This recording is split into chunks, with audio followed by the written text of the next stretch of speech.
I said goodbye to him on set, but man, I do love that guy. I would always consider anything that brings me and Aaron Pierre together is certainly not off the table.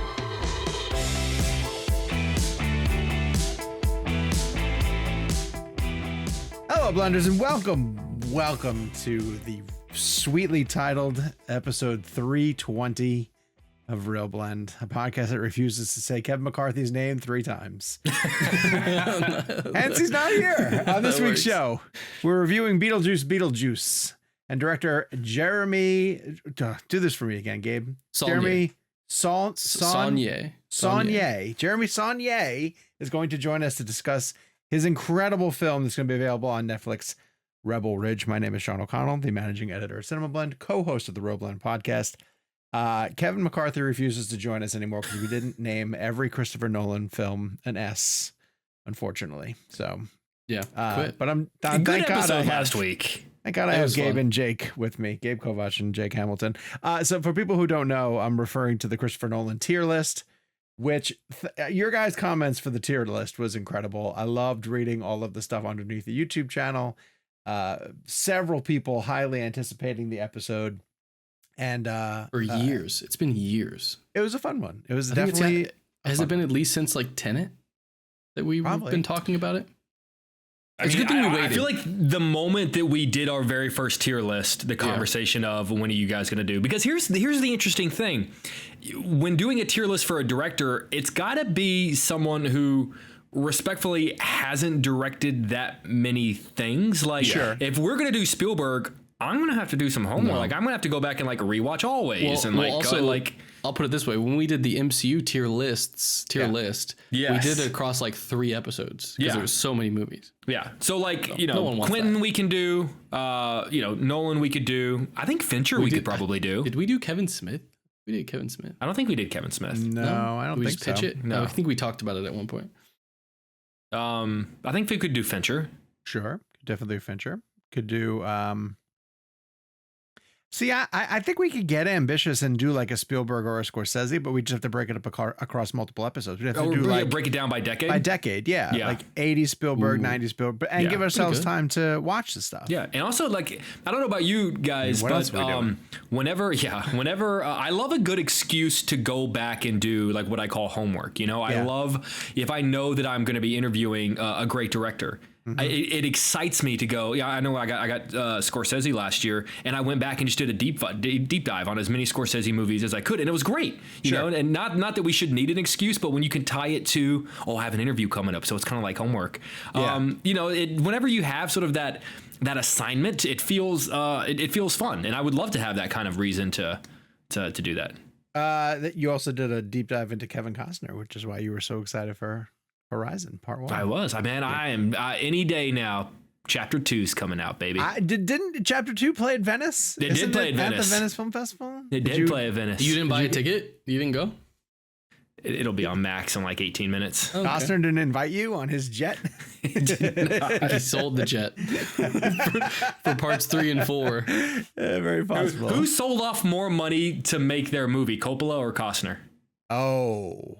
Here's the thing. In the grand scheme of 2024 stories, Horizon's way ahead of Megalopolis in terms of buzz and chime in if this is the first time you're hearing the name of that movie. Chime in down below. Which is coming out in a couple of weeks, as far as I know. I think it's like end of September. So if anyone from Lionsgate is listening, we'd love to have Coppola on the show. Francis would be a great guest. Did you ever watch The Offer?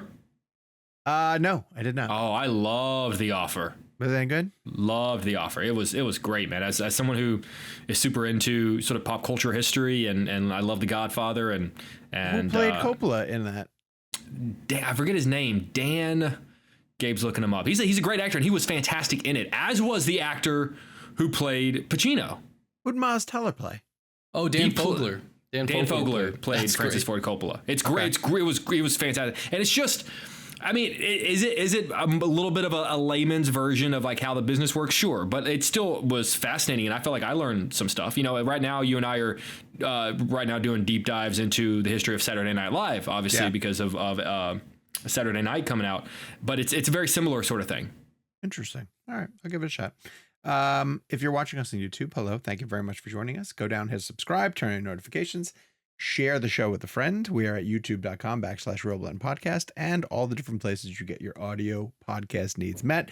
If you want a ReelBlend Premium, we'll get you an ad-free version of the show. ReelBlend Premium. A newsletter from me, and that's it. Just those two things, but still, it's worth signing up for ReelBlend Premium. Check the description for information on where you can sign up. Okay, we have been fans of Jeremy Saulnier since Green Room and Blue Ruin. I like Blue Ruin. I like Blue Ruin, right? Blue Ruin a lot. And then he had one other. He had a third movie that came out after Green Room that I liked also. Green Room was on my blanking on top 10 list the year it came out.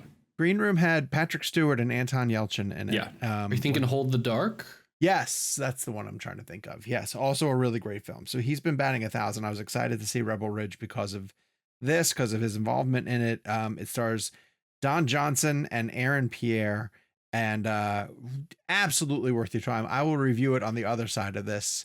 But in the meantime, we're thrilled to have Jeremy Saulnier on the show talking about his new film, Rebel Ridge. This is our interview with him on behalf of that film here on the ReelBlend Podcast. I am now only going to refer to a bad situation from this point forward as a real soup sandwich. I think that's my new favorite phrase that has been coined. I love it. So I was reading that you were really interested in the concept of these civil asset forfeit and in a sort of chicken or the egg concept. And I legitimately was curious about this. Which character did you have first? Did you have Terry Richmond or did you have Chief Sandy Byrne?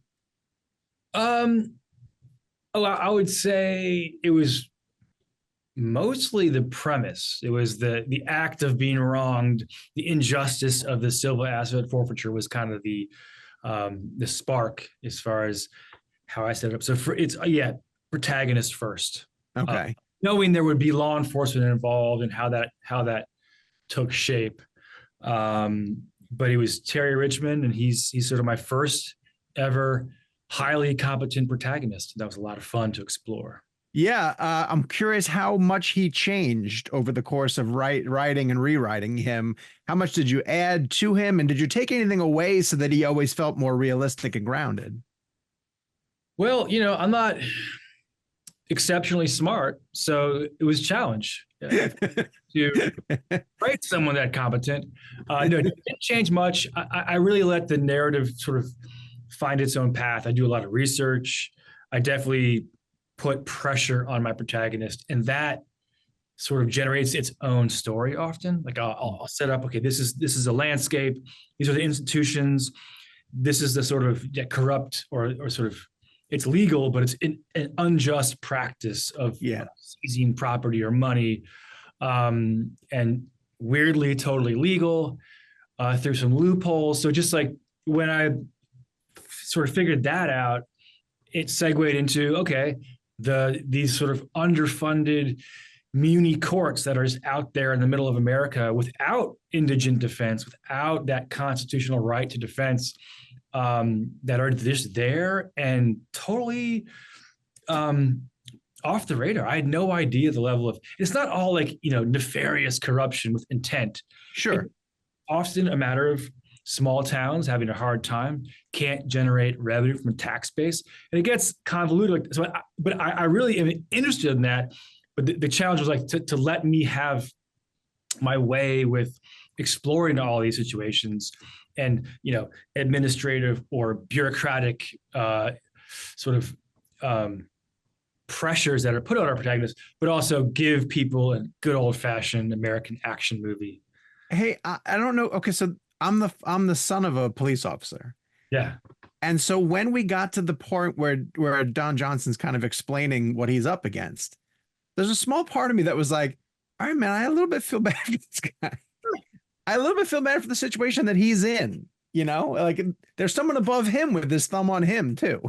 Absolutely. And I think that's, when people get past the trailer, which is like a really fun kind of whoop ass type situation going on there. Yeah. And get into the layers and details that this film offers, that they will see that it's not that simple. Hopefully it's that propulsive and that sort of cathartic to sort of survive this journey as an audience member. But everybody there is a human, and whether you're rooting for them or not, every character is given a chance to speak. And Don Johnson's character, Chief Sandy Byrne, is under a lot of pressure too.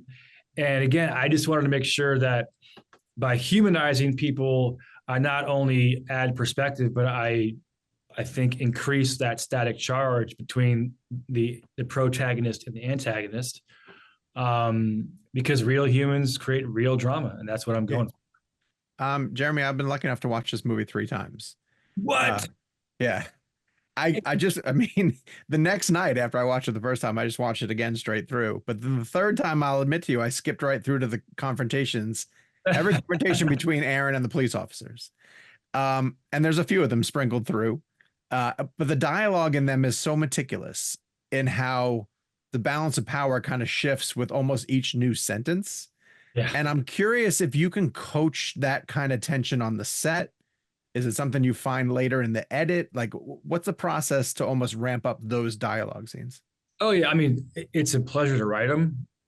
I take a lot of time and care to make sure it's not, and there is sort of a battle of wits, which is fun to sort of play both sides. Yeah.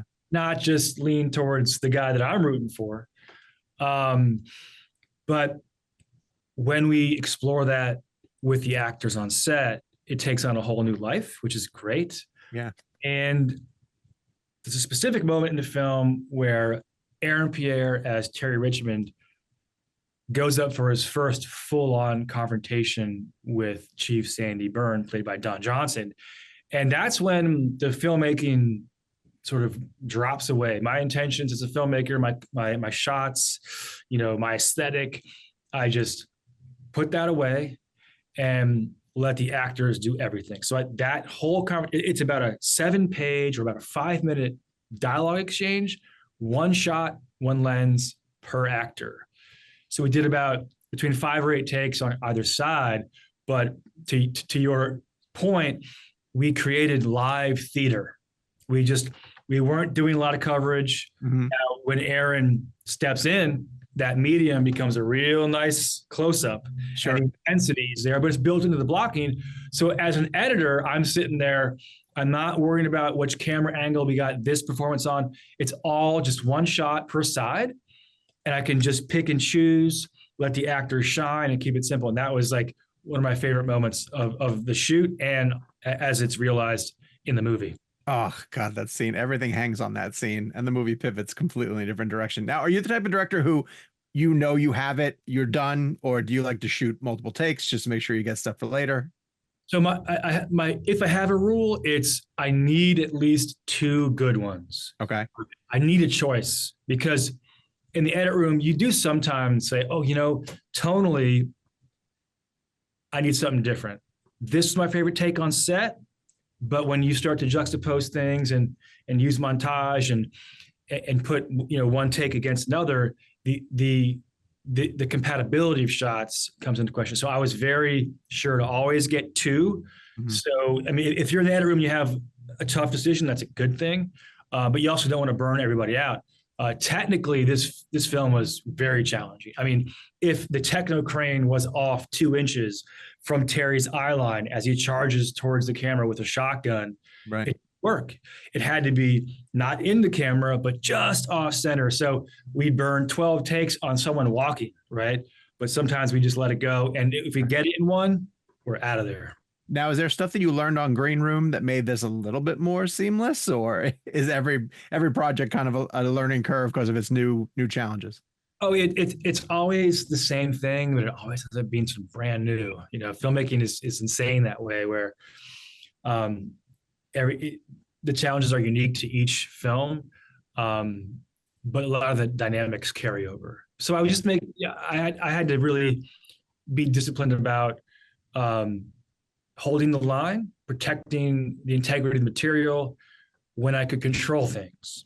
And then when I couldn't control things, if the wind, if we have everything lined up, the actors there, the props, looking great. The pyrotechnics, they fire, everything's in sync. Crew's excited. And then all of a sudden the wind blows a different way and all your background smoke or foreground smoke just whoop, and then you just lose the atmosphere. You have to go again. Like everyone on set can be doing their job perfectly. And in Louisiana in the summer, still not fully in your control. Yeah. You're like, can I be back in LA on a set somewhere? So when it's out of my hands, I'm at peace. I just let things happen and I dig in, and I definitely will not leave a set or a setup until I get what I need. All right, I have to ask you about the line. It's included in the trailer. It gives me goosebumps when it happens, which is Terry on the phone. He's about to let the chief off the hook. And he goes, but then I was like, nah. Did you write it that way?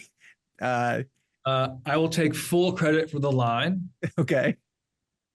But I will give Aaron Pierre credit for the assist in that when he flips that phone like a finger roll, whoop, that adds that amazing punctuation and that that wasn't me, that was him. And I remember, finding that take in post, like, there is no other version of this scene. Right. Right. It was very fun. It's a bit of a spoiler, so I had to resist that filmmaker urge to keep everything. But that line as cut in the trailer too, it was so perfect. I had to let it go, and I'm glad I did because that line went like completely viral. Oh yeah, I don't think it's a spoiler in that we kind of know what Aaron's gonna do. Where it's going. Yeah, we do. I can't imagine anyone but Aaron in this role. But was it originally John Boyega? Is that what I read? And what was? Yeah, it's somebody before him. Like the casting process is, we keep that sort of under wraps as far as like,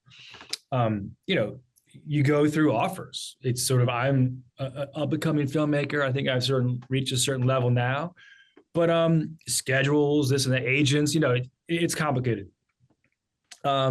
And that last iteration, wasn't meant to be.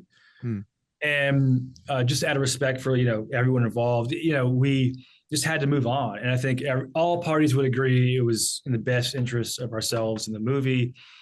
And finding Aaron Pierre was just revelation. I mean, he was just, and it's not just me, like, sort of retroactively, making things right. It was the second I got on a Zoom with Aaron Pierre, I knew that he was Terry Richmond, and he was the only version of the film.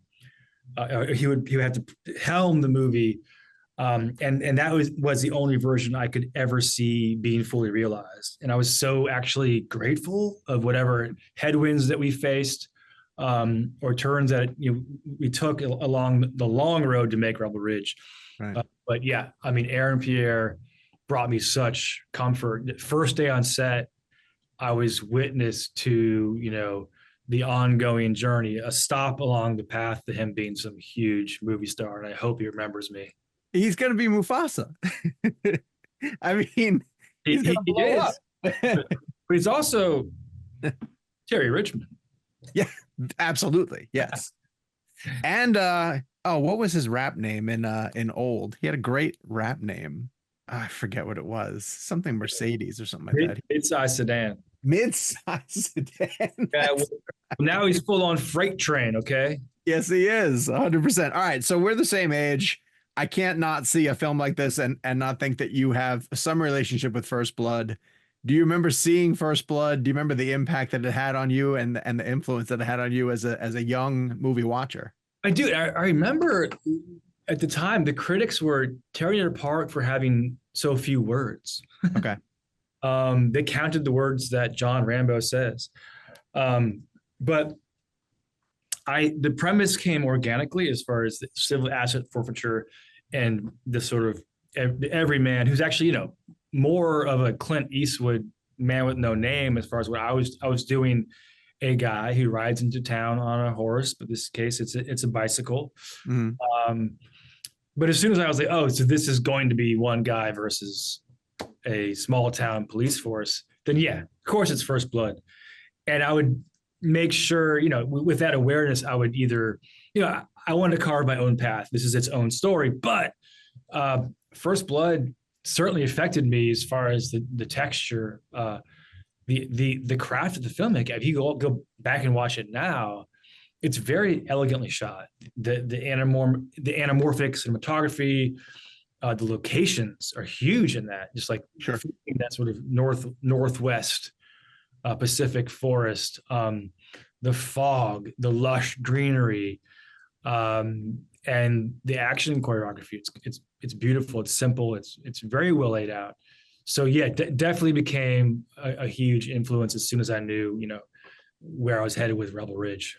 Well, I don't doubt that people are going to talk about Don Johnson's performance the way that they do Brian Dennehy. It's different. It's a completely different shade, but it lends that sort of meanness, toughness, but like an obstacle to overcome. Yeah, and also a relatability, and there had to be some level of mutual respect, even though it disintegrates, of course.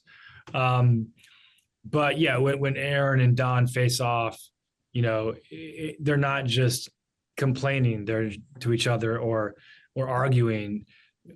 There's some jousting verbally, and I think it's fun to see that. You mentioned it before when the weight shifts. I even had a passage in the script where it's like, I didn't know how tall Aaron Pierre was going to be, but when Terry Richmond says that line to the chief, I said, Terry is the taller man now. Like it just whoop, here we go, seesaw. Anyways, but Don is amazing, and he was very kind to come aboard this movie, and we had a lot of fun. We played. I was really struck by his performance in The Watchmen. Mm-hmm. He that scene around the dinner table. I was shooting a spot, a commercial in Mexico City. I got like a download of that episode, and I was like, oh, he's our guy. And so I fought hard, and I flew back to California, and I met with him, and we knew, because he has these choices, but I think we really had a great talk and knew we were telling the same story. So he came on board, and it was so cool. Cause I Miami Vice, come on. I said it like, many times, but that show is known for its sort of pop culture iconography and turquoise and Testarosas and shit. But the gravity and the chops that Don Johnson and the entire cast of Miami Vice displayed was what impressed me as a kid. My first unhappy ending. I looked up to my dad, like, how come the drug dealers got away? Yeah. And so that was like serious shit. And I wanted to bring that to this role. Definitely some fun, playful lines back and forth, but ultimately, Don knew that I wanted to be very grounded, very human, and sometimes just deadly serious. Is it tough to give notes to someone like that when you not idolize him, but like he's a pro, he knows, and he'll give you range. And because the way I make films, like he always knew to give me one super quiet, near reptilian delivery. And it's fun to be proven wrong in the edit. Like, so I often want quiet, subtle, but you got to let actors do their thing. That's what they're for. They know better than you sometimes. You keep them on the rails as far as story and beats and what, the exact dialogue means in this context, but you got to step back and let them do their thing. And then in the edit, the options I was given was just like, a dream come true. So obviously I want you to keep telling Terry stories. Is that something that you want to do? Are you thinking about the next situation to drop Terry into, or have you said goodbye to him? Oh, I mean, I said goodbye to him on set, but man, I do love that guy. I would always consider anything that brings me and Aaron Pierre together is certainly not off the table. Gotcha. Thank you so much, Jeremy. I really appreciate your time. Yeah, man. Have a great day. You too. Take care. We want to thank our good friends at Netflix for getting Jeremy on the show. I want to review Rebel Ridge for you guys. I'm going to keep it spoiler free. And I'm basically going to make the comparison, as you heard in the conversation with Jeremy as well, too. I had to ask him what influence First Blood had on him, because this is essentially the story of a guy who comes into a small town. Aaron Pierre's character rides his bike into a small town with some bail money because he has to bail his cousin out of prison. There's a reason he has to bail his his cousin out of prison before he gets moved from the holding cell to the big prison. I'll let you guys discover what's going on. And he essentially gets stopped by the cops, and it's small town. I think it's Alabama. Small town Alabama cops harping on this guy for no reason whatsoever, probably racial, but they doesn't even really make that clear. It's just them flexing their muscle and then not realizing that he is a trained soldier. And they start messing with the wrong guy. And if you watch the trailer, there's an amazing line read that I had to ask Jeremy about too, with giving Aaron Pierre the time he does it. But he is having a phone conversation with Don Johnson's character where they finally get to the point where Don Johnson's like, all right, I made a mistake. I'm going to leave this guy alone. And Aaron Pierre's character is like, I kind of thought that I would just walk away, but then I thought, nah. And he essentially takes like a wages war, a one-man war against the rural. Sounds very First Blood. Oh, yes, it is First Blood. I'm trying to think of another like good example of what it is. And the way that Jeremy talks about it a little bit in the interview, there's a motive that's driving the plot forward. There's something going on in the town, and that's the angle that kind of hooked Jeremy Saulnier as he wrote this. He wrote it and directed it, and it's more elevated than what you got from First Blood. First Blood was really just a wanderer, who happened to be a Vietnam vet who wanted to get a meal in town and ran into a belligerent Brian Dennehy character essentially. There's more to this story. And I appreciated that there was another layer beneath the, idiot cops who just want to bully a guy who's trying to come through town. There's something to do with the cousin. There's something to do with Don Johnson's character, the chief of police. And there's something to do with, is it AnnaSophia Robb, I believe is the name of the actress. She was a kid actor for a long time, and now she's playing an attorney in the town who kind of helps Aaron Pierre's character out. Aaron Pierre is a force. Like dude's going to be. I was going to ask because he was recast. It was originally John Boyega who had to leave like mid-production a few years ago. So I sort of blatantly asked Jeremy about that too, like losing Boyega at the time. Halfway through the movie, they had filmed a couple of days with Boyega. And then something happened where Boyega had to leave. And they chalked it up as like a scheduling conflict. I think they said it was like family reasons, I think is what was reported. Some sort of personal thing. But was Pierre, do you know how much time he had to prep or how long they paused or? Not long. No, not long at all. And, that's even more impressive. He was in consideration for the role also too. Probably, I would think, yeah. Yeah, I think he was in the mix. But I did the interview virtually.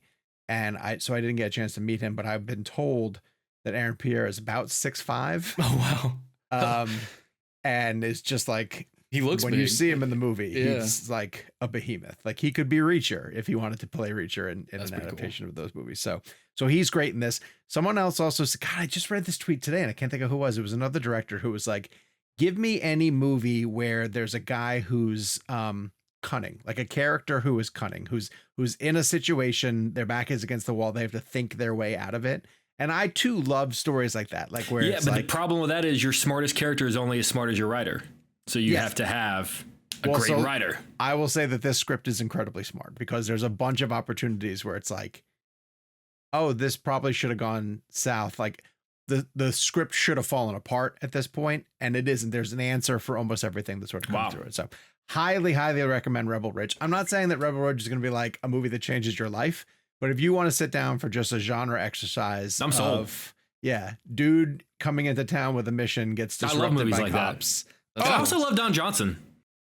Don Johnson is perfect in this role. Perfect. I have another random Aaron Pierre question because he's playing Mufasa. Yes. And it reminds me, that makes me think of like a sort of bravado presence. How do you feel seeing him in this? I assume he has some sort of presence, bravado, dude, in his performance. Oh my in his vocal God, performance. Yes. Well, so this is the, and I'm like, I didn't want to give too much of it away, but what I will say this, as soon as I finished Rebel Ridge, the next night I went back and rewatched it, but I skipped to my favorite scenes in it. And my favorite scenes were dialogue scenes. They were whenever Aaron Pierre's character was interacting with the cops. Because there's like maybe 5 or 6 different times where he's interacting with the cops, and it's always what he's trying to do to get out of whatever situation he's in. Because very early on, it's like, I didn't do anything. What's the problem here? Then it's very much like, I'm within my rights. What are you guys trying to do? And then there's a great confrontation with him and Don Johnson. But he's always protecting his reality, which is that he's a trained military guy. Because he's like, you don't need to know that. I don't have to tell you that. And you don't need to know that at this stage in the game. But then there's a confrontation where they do need to know that. And he turns the tables on Don Johnson. It's one of the best scenes in the movie. Ooh. And so when you talk about like him being Mufasa, I mean, his voice is incredible. He's super intimidating physically. And so, yeah, when I went through and read that he's going to be Mufasa, I was like, oh yeah, nailed. So, yeah, Rebel Ridge. I highly recommend. And if you haven't seen Jeremy Saulnier's other films, especially Blue Ruin, I know that one kind of played the festival circuit and got some attention, but go check that one out too. It's a great vengeance story. And then of course Green Room is fantastic as well too. So that's a big recommend for me. Jake is the one on the show who got a chance to see Beetlejuice, a sequel 40 years in the making? Almost 36. Goodness. Yeah. And it was worth every minute of the wait, huh? Okay, listen. I'll start out by saying I love the original Beetlejuice. It's probably top 5 Burton for me. It's a 10 out of 10 movie. I watched it at least once a year. Really? It's easy. You watch Beetlejuice once a year? At least once a year. It's a quick, fun 90-minute watch. I loved as a kid, and it's always on one of the streaming services. I own it. It's just super fun. I love it very much. I don't love the sequel. Okay. I do not love Beetlejuice. It really feels like Tim Burton looked at his original film and said, well, if a little is good, more must be better. Mm-hmm. And that is so very rarely the case. More of that character? Of just everything. The original film has such a really nice balance between the real world and the wild Tim Burton dark fantastical element. And also very, very similar to like a Hannibal Lecter situation. Beetlejuice himself is really only in the movie like 15 minutes. He's not in the movie that much. And his name's in this twice, so he's got to be twice exactly. Beetlejuice shows up very quickly in this new sequel and never leaves and is in it throughout. A majority of the movie takes place in not the real world, but the sort of underworld, afterlife? The dark, the afterlife, sort of the dark, sort of fantastical elements. And while there are a lot of really great creative ideas there. I've seen these interviews with Tim Burton where he's talked about like how he felt rejuvenated again. And it really felt like he just had all these, it really does feel like he must have been rejuvenated and was just throwing all these ideas, but it's just too much. It's just too much. There were so many moments where I was like, oh, that's clever. But like, I never had anything for any of these wild, fantastic ideas to be tethered to. One of the reasons the first Beetlejuice works is that you have this balance between, even though they're ghosts, sort of the reality of Alec Baldwin and Gina Davis. Yeah. Sort of, they were just this normal couple who had an accident. You need them as an anchor. Yeah. And this, you have all these wild and wacky characters. A lot of them are sort of dead characters. The reason that Beetlejuice is back was not inherently interesting to me. It involves his wife. Catherine O'Hara has moments, they all kind of have moments where I sort of go, oh, that was clever. But is his wife Monica Bellucci? Yes. Oh, okay. Gotcha. And it just didn't work for me. How's Winona? she's fine, but you got to keep in mind that the difference, you know, the character she plays, she's not playing the same character, you know, because that was 36 years ago. You know, the character that she played in Beetlejuice is a teenager. And so she's inherently, it's not like, oh my God, we get to see that character again, because she's so wildly different. I mean, the closest we get to her character from the first one is getting Jenna Ortega kind of back, you know, kind of the smart alecky, you know. But Jenna Ortega is her daughter. Her daughter, correct. Okay, gotcha. They do, I will give them credit for how they handle actor Jeffrey, who was the father in Jeffrey Jones. Jeffrey Jones. And if you know about Jeffrey Jones, let's just say he's scandalous. There's a reason why he's not in this movie. Yeah. But here's what I can tell you: how they handle him not being in this movie is incredibly clever. Okay. And it's handled very, very well. Like I said, you know, I don't want to rag on the movie, because there are some really great ideas there, and it is fun to see Burton like firing on all cylinders again. But the movie, it's just too much. It's too much excess, and there's not enough meat and potatoes to make the dessert balance out. Does it avoid, this is what I'm curious about with these sort of sequels that are coming years and years later. Does it avoid being like, here are all the beats that you remember kind of it's wildly different. It's wildly different from, I can respect from that. Having not seen it, but yes, but it, you know, I feel like he didn't, I'm not saying he needed to rehash the first movie, but he at least needed to study why the first movie worked. And, you know, I think, you know, not to interrupt you, but I had just read a long profile in the New York Times, I want to say, where Burton is candidly admitting like he still doesn't understand why the first movie worked. And he also said, maybe it was that interview or a different one, that he didn't even go back and rewatch the first one to get ready for it. Like he's confused why it was a hit. Which I think I don't know. I almost, it's a very specific thing, but not going back and rewatching it, I almost respect more, because he made it, and so I want to see him 40 years later making the Beatles, versus, you know, if someone was picking up the mantle, right, you'd want them to study it and capture it, but him doing himself. But I mean, the most sort of condensed microcosm example of why this movie doesn't work, and the misunderstanding of why the first one worked in the first place, is the fact that they just use Beetlejuice too much. Really? That is a character. But is Keaton good? Is he entertaining? I mean, I mean, but he was good in just 15 minutes of the first one. That's all. Like, I'm a big believer of, like, sometimes a character can be great, but a little bit can go a long way.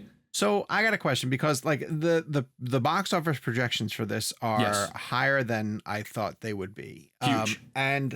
And one of the takes on that is that people who grew up with this one, who are now parents, are going to want to bring their kids to this one. Is there an element that this is a kids movie at all? I mean, I watched the original Beetlejuice as a kid. Yeah, that was a big part of my childhood. Does it fit the same? Is it fit the same? I mean, tone? Here's what I'll tell you. It's a little.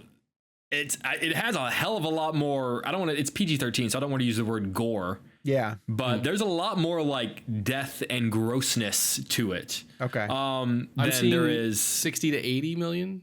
Oh, I saw 110. Did you see 110? Okay. Well, this is actually, no, this 110. This is the long range. Yeah, and then 145 worldwide. Damn. I don't, you know, oftentimes my argument would be, well, did you let your kids see the first one? If so, let them see this one. Sure. I will say this one's a little bit on the wilder side. Interesting. There are some elements there that I could see parents being like, well, I don't want like, I'd let my kid watch the first one, but I'm not okay with them seeing X, Y, and Z in this one. But it's fine. It's all practical effects, which I have to applaud. It's all very impressive. You stop know, motion. Stop motion. Yeah, the sandworms look. You know, there's something. There's something that kind of warmed the cockles of my heart seeing like all the stop motion effects. Like that made me very happy. So I want to ask you something that's spoilery. So I'm gonna throw this tag up now, and then we're gonna go to a break, an ad break afterwards. Is that right, Gabe? Yeah. Throw it to an ad after this. All right. So this is a spoiler question. If you guys want to skip forward, skip forward. But the minute that they called this Beetlejuice, I assumed they're setting up a third that would be called Beetlejuice. Right. Is there an obvious setup for a third? I won't say it's obvious, but it's not. I found the first movie to be very close ended. Yeah. This one is left open a little bit more. Okay. If anything, you're almost left going, wait, I'm sorry, what's happened? What happened exactly? Do you think think that this would be the sort of thing that Warner Brothers makes this, they leave it open, and then someone not Tim Burton continues to make them? I would say no, because Keaton wouldn't come back and do a Batman without Tim Burton, so I can't imagine he would come back and do a Beetlejuice without Tim Burton. I mean, but if it's making enough money, maybe. You know what I'm saying? Yeah. To the point that I think you were saying, like, this is a movie that is a holiday staple. Like, everyone, there's so many people I know, most people I know are like you, Jake, in that it's every year I watch this, every year I watch A Nightmare Before Christmas. It's that type of holiday. Keaton's in his 70s. Yeah. I'll never watch this one again, though. I'll never watch it again. Interesting. Which is, I will say, I feel like my review is like a mixed bag. Like, it's whatever. It's fine. But to go were you hoping to come out of this with, like, now I have a new double feature every year of watching them back like to a back? companion piece. Yeah, like what I never expected to happen, and we got out of The Shining and Doctor Sleep. Oh, sure. Yeah, it's that's sort great. of what, because now I always say you can't watch The Shining without watching Doctor Sleep. Maybe he should have secretly made this a sequel to The Shining, and it would have worked. It would have worked. So it's not Maverick, because Maverick was another sequel that waited a really long time. Yeah, and was great. Yeah, this one, this ain't Maverick. This ain't Beetlejuice Maverick.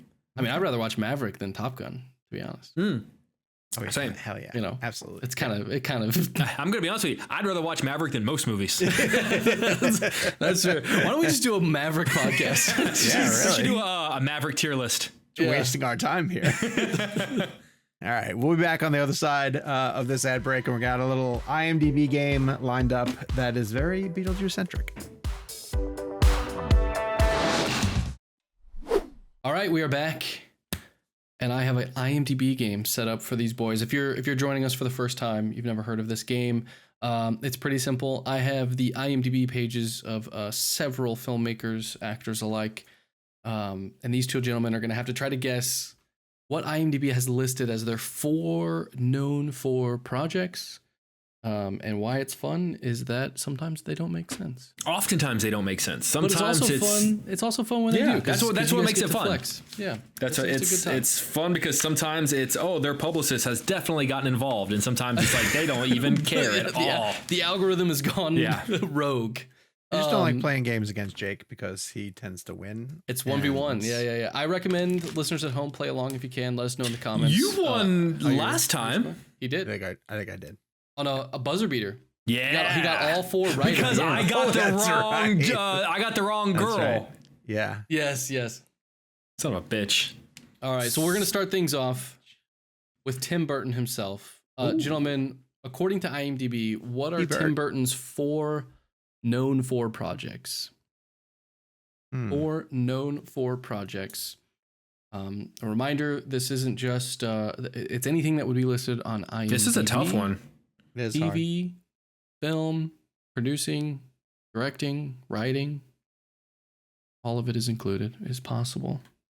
And this is a tough one because he's kind of a true auteur in the sense that kind of almost everything he's made has made some sort of splash or impact. Okay, I have my 4. Jake's locked in. This is Sean, how you looking? This is a tough one. I have 3 of my 4. Sean's trying to think of a 4th movie that Tim Burton made. Yeah, that's the issue. Hey. Think of the movies of Helena Bonham Carter. Yeah. Oh, you actually just gave me a good one. Yeah. Harry Potter 3. All right, I got it. Shit. Hold on. Wait. No, I wrote one, but I was thinking of something different. Hold on. Okay. Wow. That's Judges. Is this legal? Girl with the dragon tattoo. It'll make sense when I explain it. Go ahead. All right, Jake, you can go ahead and start us off. What are the 4 projects that IMDb has listed as Tim Burton's known for? I'm gonna go with Beetlejuice, Sweeney Todd, Edward Scissorhands, and The Corpse Bride. Okay. Sean. I did Edward Scissorhands, Big Fish, Batman Returns, and Sweeney Todd. Okay. Which one did you change? Sleepy Hollow. I wrote Sleepy Hollow, but I meant Sweeney Todd. Got it. Interesting. I love Sleepy Hollow. Happens to the best of us. All right. His top 4 known for projects, according to IMDb, are Sweeney Todd. Yeah. Edward Scissorhands. Yeah. Frankenweenie. Ah, I knew it was going to be one of his animated ones. Damn it. And Corpse Bride. Yeah. 2 animated ones. Wow. Jake, Corpse no Beetlejuice. Bride. No Jake, Batmans. No Batmans. Beetlejuice. But again, No Batman. Not even 1 or 2. Not a single Batman. Fucking stupid. you know, I almost put, because I was going to try to get spicy, Kevin style, I almost put Planet of the Apes. That would have been a good one. Did I win that? You did. did. Jake got the point. The way the scoring works is if you win the round, you get a point. If you get all 4 correct, Damn, I got close to getting all you 4. get 2 points. If you guys tie, I just don't add the point because it's all the same. All right, up next we have Michael Keaton. Jeez. Michael Keaton. Gentlemen, Jeez, according to IMDb, what are the 4 most known for projects for Michael Keaton? Wow. This is impossible. This is impossible. Woo, this is terrible. I am getting somewhat spicy, but jeez. That's okay. All right, Sean, you kick us off. What are the 4 known for projects for Michael Keaton, according to IMDb? Birdman, Batman, Mr. Mom, and Clean and Sober. Ooh. Do you remember in Multiplicity when one of his clones is like an idiot and they just go to him and he's eating pizza and he just goes, I like pizza. I don't know. All my buddies used to say that when we were kids growing up. When we would get pizza, we'd always used to go, I like pizza. Jake, you have the floor. I'm going Beetlejuice, Birdman, Spotlight, and Batman Returns. Interesting. Just edging out Herbie Fully Loaded. All right, gentlemen, the 4 known for projects for Michael Keaton, according to IMDb, is Spotlight. Yeah. The Founder.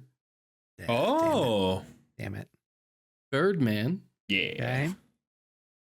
And Batman. Okay. Ah. You both tie with 2. All No right. points awarded. Jake still has the lead, 1-0. Damn, I How couldn't do you feel decide about that between 4? Batman and Founder? the Founder's the one. The Founder seems like the outlier. Yeah. That was I'm kind surprised Spotlight made it. Oh, really? Spotlight's great. I love It's that movie. terrific, but I don't know if I think of him when that's. It's more of an ensemble piece. It is. He didn't even get an Oscar nomination for that. No. Yeah, that's such a douchey quantifier. Like he didn't even get an Oscar nomination for it. It Why would is, you put but in you're stuff? right. It's such an ensemble piece. Yeah. Yeah. I think All right. Rachel was the only one to get an Oscar nomination for that. Didn't For Ruffalo? Spotlight? Oh, did Ruffalo? Maybe Ruffalo did. Let's see. It won 2 Oscars. Let's see what we got here. It won 2 Oscars. It won Best Picture and only won 1 other. That's what I'm seeing. Sorry, this is taking. I actually Was it editing? I feel like this is going to anger people. That was the same year as The Revenant, and I would have chosen The Revenant over. The Revenant did win director, but I would have chosen The Revenant over Spotlight. It won tremendous. picture and writing. It was makes sense. nominated. Ruffalo, McAdams. Good call, McCarthy Sean. McCarthy was nominated for director, Hmm. and Tom McArdle, excuse me, Tom, for editing. Also nominated. There's a movie at Venice called September 5th that has to do with I believe it's what was the Olympic Games where it was also featured in Munich. But it's a journalism movie. And it's got Ooh. Peter Sarsgaard in it as well too. Ooh. And people have been raving. I like a Peter Sarsgaard journalism movie. Do you ever see Broken Glass? Of course, yeah, of course. Shattered Glass. Shattered Glass. Big fan. I saw Shattered Glass. I guess you. No, I was just wondering hypothetically if you'd seen any Broken Glass. Broken Glass. No, just I'm like in gonna throw general. a rock through your freaking window, man. Apropos of nothing. All right, boys. Up next, We have Winona Ryder. Winona Ryder. What are the 4 known 4 projects for Winona Ryder according to IMDb? Okay. According to IMDb, another career that goes way back. 70 projects. That's all? She has iconic TV, iconic film. All right, how are we looking? I'm ready. Sean is ready. Jake is ready. The boys are locked in. Yeah. Jake, you're going first for us. I'm going Dracula. Good call. Beetlejuice. Eventually, someone has to have Beetlejuice in their top 4. So far, I'm 0 for 2. I've picked Beetlejuice for all of them so far. The irony of we're choosing all the Beetlejuice people and no one has Beetlejuice is incredible. Stranger Things and Little Women. Ooh, spicy. Sean, you take it away. Stranger Things. Heathers. Oh, Heathers is that. Fuck. Beetlejuice. And Girl Interrupted. Ooh. Okay. Oh, Sean may have taken it. All right. Winona Ryder's top 4 I think she got an Oscar nomination. known 4 projects according to IMDb. Alien Resurrection. What? You're kidding. You're kidding. Come on. No, see, I'm looking at it right here. I hate this game. She played Call in 1997. I hate this clearly. game. 1997's Alien Resurrection. We have Mermaids. Come on. We have Girl Interrupted. Hey, the kid. And we have Little Women.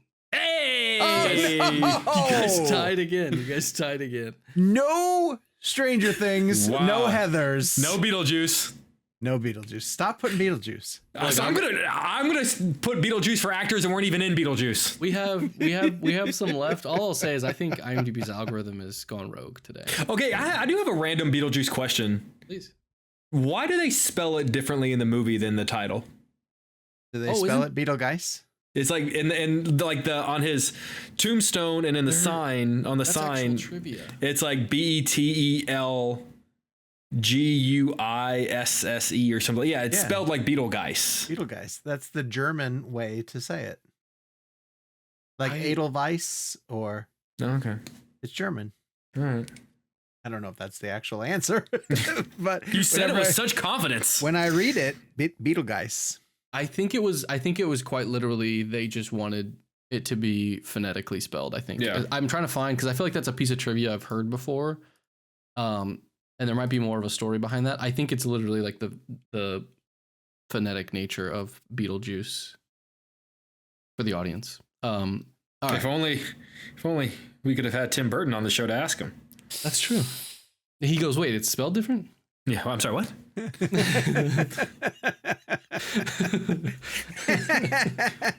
I gotta call the art department. All right. Now? Do I now? Hang on a second.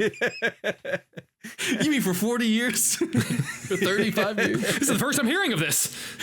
All right, you each got one. So it's still, Jake is up 1-0 because you each have tied the last Wow. 2 rounds. We suck.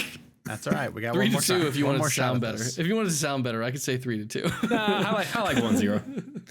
Got one more Jake, shot at technically this. you've gotten, you've tied at least every round. Yeah. All right, up next we have Catherine O'Hara. Catherine O'Hara. What are Catherine O'Hara's 4 known 4 projects according to IMDb? All right. It's time to steal from Kev and get spicy. It's Spice is nice. Hey, Dune 2 came out this year, Sean. Spice is still with us. I was just gonna ask you guys, what is your number 1 of the year right now? I mean, spoilers. That may change. Yeah, It's a good check-in before we get into award season. Yeah, we didn't do our mid-year check-in. I don't know. Which we to be usually honest do. with you. I think it's Civil War. Is it? I mean that's top 5 for me. I think mine's still Dune. I believe mine's Civil War. Oh yeah, mine's still Dune for sure. Resurrection. Romulus Dune. is up there. Oh really? Yeah. Romulus is awesome. I'm gonna be honest with you. Strange Darling is in my top 5. Damn. Yeah. I'm excited to watch that. for folks at home, some of us have seen it. I think maybe all of you have seen it. We're waiting until Kev gets back, but we will be talking about Strange Darling at some point. And perhaps down the road, there'll be more Strange Darling discussion, but we'll leave that, hashtag if it happens. All right, Jake, you look like you're set. I'm ready. Sean, still thinking this one over? I'll write my last one down. Go ahead. I'm ready. All right, Sean, give us the spice. What are the top 4 known for projects for Catherine O'Hara, according to IMDb? Home Alone 2, Lost in New York. Ooh. Nice. Spicy. A Mighty Wind. Good call. Schitt's Creek. And then I put Best in Show last. Good call. All right, Jakey. A guest movie is probably going to be on there. I'm with Schitt's Creek, Home Alone 1, The Nightmare Before Christmas, and Beetlejuice. Right. It's got to work eventually. Come on! According to IMDb, her 4 known for projects Oh, no. are Frankenweenie. God! Fucking Frankenweenie. Are you kidding me? Frankenweenie is on it more than Beetlejuice. Yeah. Someone at IMDb loves that movie. We have Penelope. What? Penelope. What? We have Best in Show. Hey! And we have A Mighty Wind. Oh, good job. Man, I got nothing. Sean, I got nothing. Sean comes back with a tie. No Home Alone, no Nope. Schitt's Creek, no Beetlejuice. No Beetlejuice. No Beetlejuice. Frankenweenie, though. Frankenweenie. All right. This could be our tiebreaker. We might wrap it up after this one. If it's still tied, I'll bring us more. We will finish this tie. It is tied 1-1. Okay. Sean coming in clutch again this week. What are the 4 known for projects for Gina Davis, according to IMDb? Ooh. IMDb. 4 known for projects. How do you guys feel about this? Feeling confident? No, I don't know if I can come up with 4 Gina Davis movies. Oh, you could when you hear him. When you hear him, you'll. Well, I'm sure. Well, you know at least one of them. I do. Jakey, how you doing? How you feeling? You ever Feel 4? okay. I got a little spicy on one of my picks. A little spice. I can only come up with 3 Gina Davis movies. That's Maybe sad. that's all you need. Maybe that's all you need. That's sad. I should know more. Yeah, she has some deep pulls. Well, I don't have a feeling we have the exact same 3 movies. And then You I got only have 3 also? Well, no, I got a spicy with my 4th pick, but it's probably not going to be on there. So it's going to be the exact. So we're going to have the same. I guess Hey, so. if we tie, we'll roll into the next Right. round. Sean, I believe you are starting us off. You say you only have 3. I tell you what, if you want, I think I start us off on this one. Do you? Yeah, Okay, Jake starts. Jake, go Jake ahead. starts. Beetlejuice, Yes. Okay. Thelma and Louise, Yes. A League of Their Own, Oh, fuck. That's and the one. Oh, fuck. and a deeply underrated, canceled too soon series filmed right here in Chicago that if you've never seen, for the love of God, make a point and go watch it because it's better than anything we've gotten from the franchise over the last 40 years. The TV series, The Exorcist. Okay. Jake, one more That time, is give me spicy. yours just to be sure I didn't miss one. Beetlejuice, Thelma and Louise, A League of Their Own, and The Exorcist. Okay. League of Their I thought for sure that was one of your 3. Yeah, that's what I was like. Wait, well, then what's your 3rd movie? Beetlejuice, Thelma and Louise, The Fly. Yeah, that's a good call. Ah. Yeah, that's a This good is call. interesting. I Oh, All right. Gina Davis's 4 known for projects, it's just Beetlejuice. I got 3. according to IMDb, Frankenweenie. she got a special thanks in Frankenweenie. A League of Their Own, Yeah. Thelma and Louise, Yeah. The Long Kiss Goodnight. Oh, damn it. That's another yeah. one. Shit. Can I give you what it's just kind of random, but her credit under A Long Kiss Goodnight is uncredited producer. Like, oh, yeah, a better one available. And then finally, The Fly. Hey. Oh. So I got 2. So I each. got two, Two tie. each. We gotta All go. right. We gotta go again. Gotta go again. We run it back. with Alec Baldwin. Oh my Alec God. Baldwin. Yeah, Alec really? Baldwin. I thought Gina Davis might be easier. The tiebreaker. Oh, wow. And Sean, to think about it, if you had remembered A League of Their Own, probably her most known for movie, if we're being, well, Thelma and Louise with a certain audience.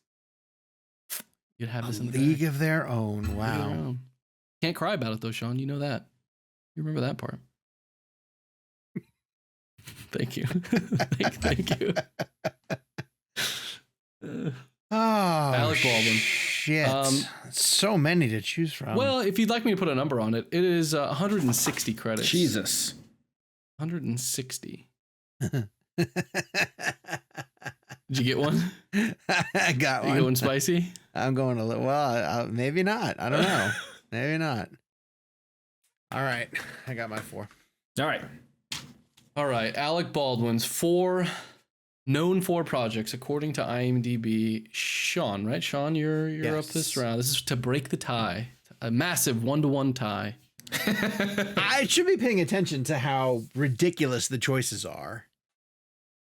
And you're going with 30 Rock. It's probably too obvious. Boss Baby. Did you ever see that meme? It's like, this movie's giving me Boss Baby. It's giving me real Boss Baby vibes. And goes, and it's credit to a guy who's only seen Boss Baby. Malice. And Glengarry Glen Ross. okay. Jake, you're 4. Beetlejuice. Love it. Glengarry Yes. Glen Ross. Yes. 30 Rock. And The Departed. All right. The Departed. Alec Baldwin's 4 known for projects according to Come on, IMDb Beetlejuice. The Shadow. are Come on, Beetlejuice. Glengarry Glen Ross. Yeah.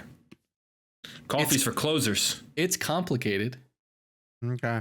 That makes sense. I mean, that's actually was a pretty big hit. Sure. How about The Cooler? I did think about The Cooler because I think he got an Oscar nomination for that. Maybe. Damn it. And finally, Maybe. The Departed. Jake comes in to break the tie. Damn it. Damn it. 2-1. 2-1 is our final score. Jake, congratulations. You guys are Sean, tied. You guys are take it tied. Boss down. Baby?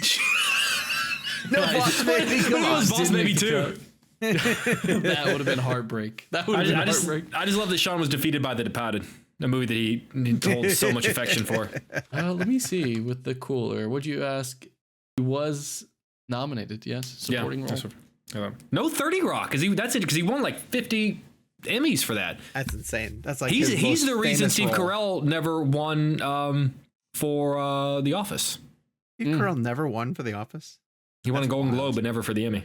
Never the Emmy. That's Wow. wild. You think his 30 Rock role, Jack, is more famous than Coffees for Closers than Glengarry Glen Ross? Yeah, I do. I think Glengarry Glen Ross is known by a specific group of people, but I don't know if it's The lines from Glengarry Glen Ross are among those that people know, but they don't even know what Yeah. they're from. I Coffees think for Clothes, that kind of like. correct me if I'm wrong, isn't Pacino the only one who got an Oscar nomination out of that cast? That might be right. Yeah, I I think can that look. is correct. I can look. Sean, Which is crazy because, I mean, everyone in that cast deserves. Oh, Jack Lemmon is Jack Lemmon, my God. unbelievably good at that. All right. Well, so in the meantime, while you guys are waiting for Gabe to look that up, No Beetlejuice. no not a Beetlejuice. single No one had Beetlejuice. Beetlejuice in They're their too top scared. 4. Well, imagine if we said it 3 times, Jake. That's true. You said it 5. It's bullshit. He said it about 11 times basically in that game. Let us know in the comments down below underneath this week's episode your favorite Tim Burton character. Not a movie, but a character from one of Tim Burton's movies. Which one stands out to you the most? Which one do you love? We'll drop our answers in the comments as well, too, as we're weighing in. We appreciate you guys chiming in down below. In the meantime, we'll be back next week with a brand new episode. Follow us on social media. You guys know all the different places where we could find us. And until next week, we need somebody to shout. Who could be a new person to shout? I mean, we still haven't had Spielberg on. I maintain that. I wish he had a new movie coming. Yeah. Yeah. Scorsese doesn't have a new movie. I love that we're all sitting here thinking about who do we want. I mean, Ridley would be nice to have back on the show. Of course. Folie à deux.